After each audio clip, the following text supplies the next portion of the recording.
বান্দারি বাবা গোলাম রহমান, তোমার রহমতের বান্দার হইতে আমায় করো না। তার কি রহমতের বান্দার আছে?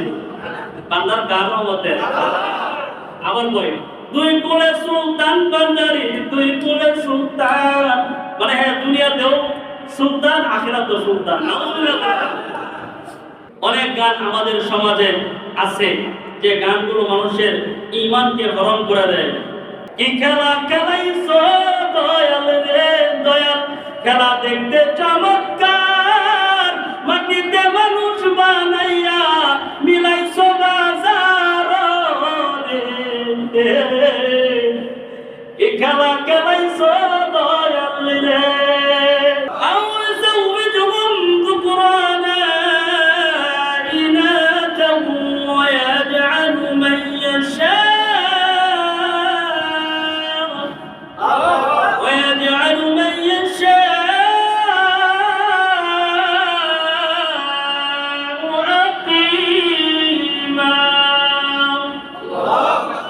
আল্লাহ পাক যাকে চান তাকে সন্তান দেন, আল্লাহ যাকে চান তাকে পুত্র সন্তান দান করেন, আবার আল্লাহ যাকে চান তাকে কন্যা সন্তান দান করেন, আবার যাকে চান উভয়টা ছেলে মেয়ে উভয়টা দান করেন, আবার যাকে চান তাকে আল্লাহ পাক বন্ধ করে দেন। বলেন সুবহানাল্লাহ।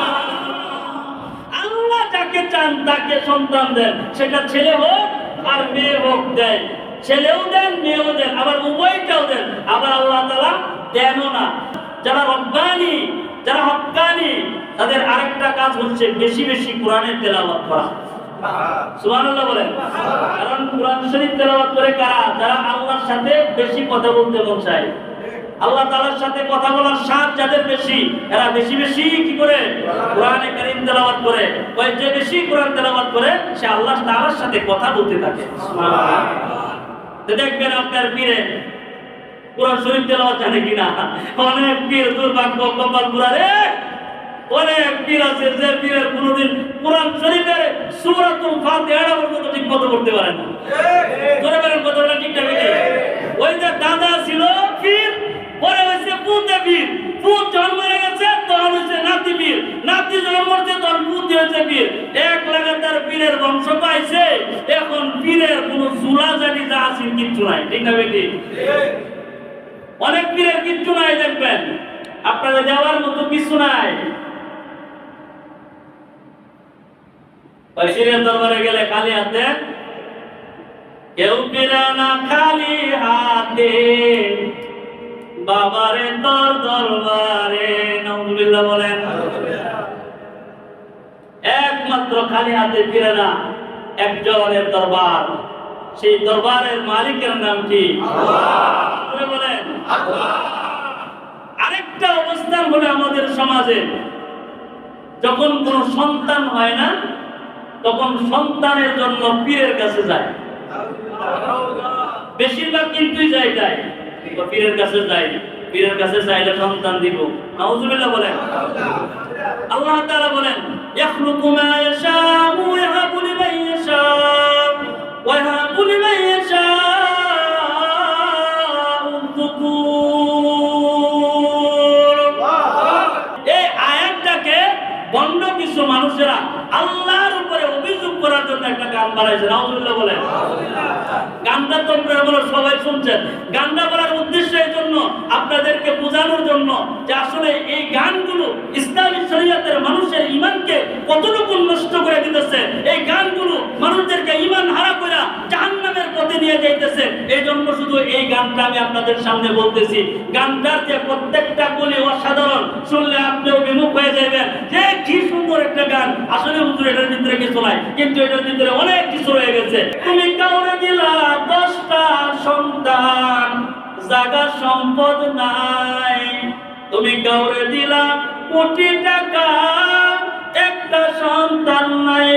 টাকা করি ধন সম্পত্তি দিলা বেশি করে, মরার পরে কান্দে করে কবরে নামাইবে কে তারে।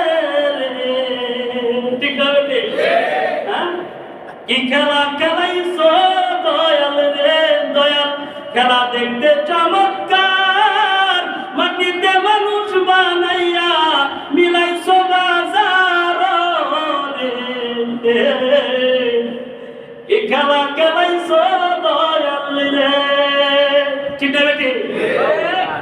তুমি কাউরে করলা প্রতি, ওলিটি শুনতেছেন তো, ওলি বুঝতেছেন তো? তুমি কাউরে করলা প্রতিবন্ধী, দুইটা চক্ষু নাই। কাউরে তুমি হাত পাতিছ, কারো মুখের ভাষা নাই। ঠিক না বেটি? তুমি কাউরে দিলা প্রতিবন্ধী, দুইটা চক্ষু নাই।